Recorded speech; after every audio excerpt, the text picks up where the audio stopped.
Howdy, Euroman of Euroman's Movie Report. This week I'm going to talk about a film. A film? Yeah. I don't even know if I'm going to call it a film. This was one of the most boring films I have seen in a long while. And that's not saying too much. It was not interesting, it was boring, and yeah, it should have been a 2-hour documentary on National Geographic instead of a 2-hour theater movie, because it was so. Maybe it's me who isn't cultural enough, but I didn't like it. The movie I'm talking about is, of course, the film 127 Hours by Danny Boyle, the guy who brought us the zombie movie 28 Days Later, and the sci-fi movie Sunshine, and the movie which takes place in the slums of India, Slumdog Millionaire. And 127 Hours, it details an event in Utah in 2003, where this adventurer slash douchebag Aaron Ralston, he fell down this hole in this nature preserve in Utah and got his arm crushed beneath a boulder and sat there for 127 hours before he cuts off his arm using a dull knife.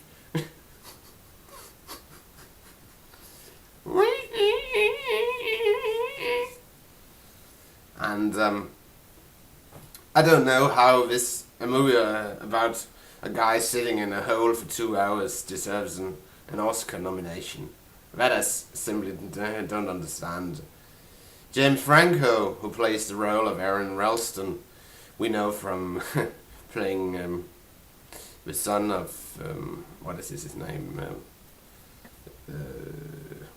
The villain from the Spider-Man, the villain from the Spider-Man movies. Oh, Harry Osborn. Yes, I just looked it up on IMDb. He sits, basically, the movie is about him for 1 hour and 47 minutes sitting in a hole, bitching, taking a crap, considering if he should masturbate using his left hand to a picture of some girl he filmed on his video camera in the first 10 minutes of the film. Then he drinks his own piss, and then suddenly he sees his family sitting at the bottom of the hole in a couch and talking to him and blah blah blah blah blah. And the film has a lot of facial close-ups of him. Sister, I'm sorry, I don't gonna get home for your wedding. He sits like this. I'm sorry. Man, I don't know why this is supposed to be exciting. And to have an Oscar nomination, it makes me think of this old Hans Christian Andersen's tale called The Emperor's New Clothes, where someone sits down there and he says to the emperor, "Oh, he's not wearing any clothes." And maybe it's like every movie that Danny Boyle puts out these last couple of years. It's like, according to some critics, when he can't do anything wrong. But in my opinion, for instance, Slumdog Millionaire, the previous film by Danny Boyle, it was too gritty, and I personally didn't like it. But this movie, but it wasn't boring. Slumdog Millionaire wasn't boring. 127 hours, it was boring as hell. I went to the toilet 2 times during the screening, because I even went out to talk to them. The guy who checks out the guy who gives you you give the ticket to, and talk to him for 10 minutes, because I was so bored with watching that film. It was one of the most boring films I have ever seen, and the most boring film I have seen to date is of course Taking Woodstock. But in some instances, 127 hours was more boring than taking Woodstock. So, and then as I said, basically, first 10 minutes we established that Aaron is a bit of a douchebag. He doesn't care about his family. He doesn't care about other people, and then he meets these two early 20s girls, the girls in their early 20s, and in this excuse me, in the park where he is where he will have this accident, and yeah, the movie makes you think why didn't he have sex with them, but he didn't, and when he leaves them, and as I said later in the film, he films while he's together with them, he considers if he should use his left hand to masturbate to an image of one of these two women, but he probably can't masturbate with his left hand.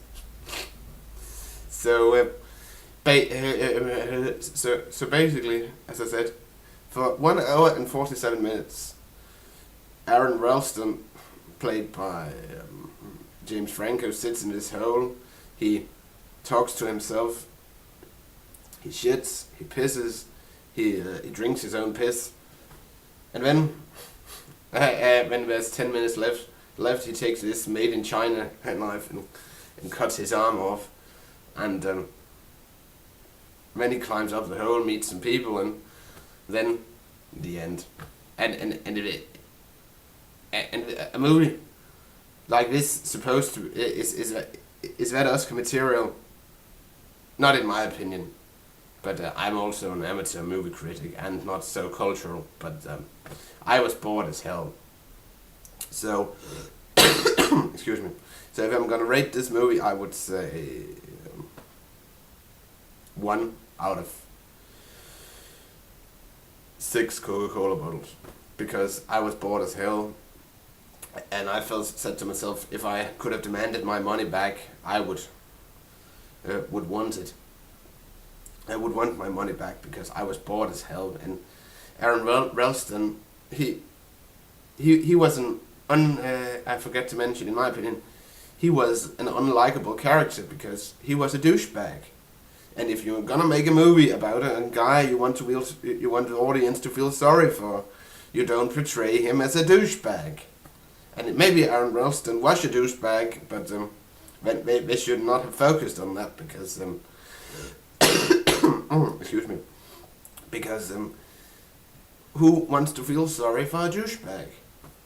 And that's basically it. But 1 out of 6 Coca-Cola bottles from me.